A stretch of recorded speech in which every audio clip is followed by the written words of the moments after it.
জাহেল আলভি, এই শয়তান বেটাটার জন্য ভিডিও না করে পারলাম না। আসলে সব কথা তো স্ট্যাটাসে লেখা যায় না।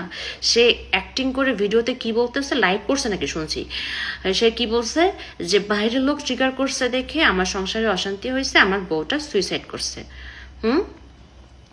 ভালো করে ট্রিগার করতে পারলে আপনার ডিভোর্স হয়ে যেত, অ্যাটলিস্ট মহিলাটা বাঁচতো আর আপনার বাচ্চাটা মাহারা হতো না। কেন ভুলে গেছেন? আমার হাজব্যান্ডের ডিরেকশনে দুই বউ বয়রা নাটকে যখন আপনি শুটিং সেটে আসলেন সকালবেলা, আপনার রক্ষিতা তিথিকে নিয়ে সকালবেলা একসাথে গাড়ি করে আসলেন, এসে কারোর সাথে হাই হ্যালো নেই, ব্রেকফাস্ট করা নেই, একটা রুম লক করে ফেললেন।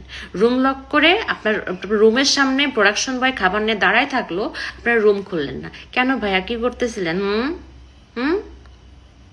খুব ইম্পর্টেন্ট মিটিং হচ্ছিল তাই না? এই জন্য রুম খোলা যায় নাই তাই না? এটা তো এটা, তার মধ্যে আবার সারাটা দিন আপনারা শুটিং এর ফাঁকে ফাঁকে ফ্রেশ হতে যাইতেন না রুম লক করে?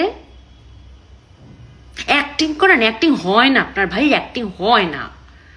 সামনে স্ক্রিপ্ট নিয়ে বসছেন, আবার মাঝে মধ্যে মানে কান্না কান্না ভাব, চোখ টিপে টিপে পানি বের করতে চাচ্ছেন, আবার বলতেছেন পাথর হয়ে গেছি। অ্যাক্টিং হচ্ছে না, অ্যাক্টিং আপনার। এগুলো কথা আপনার শুধু এটা না, আরো অনেক কুকর্মের কথা আপনার বউকে যখন বলছিলাম, আপনার বউকে আপনি আর মিশতে দেন নাই আমাদের সাথে। আর আমরা যেটা গিয়ে বলতে যাই নাই, আপনার বউ কাঁদতে কাঁদতে আমাদের বাসায় আসছিল। ভুলে গেছেন এগুলা? ভুলে গেছেন?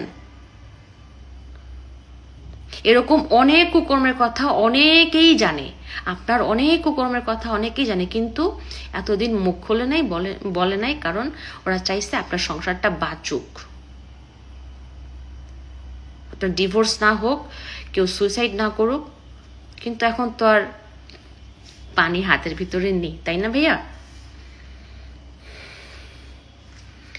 সব দোষ মানুষের, আর আপনি আর আপনার রক্ষিতা তিথি ফেরেশতা, দুধে ধোয়া তুলসী পাতা, তাই না?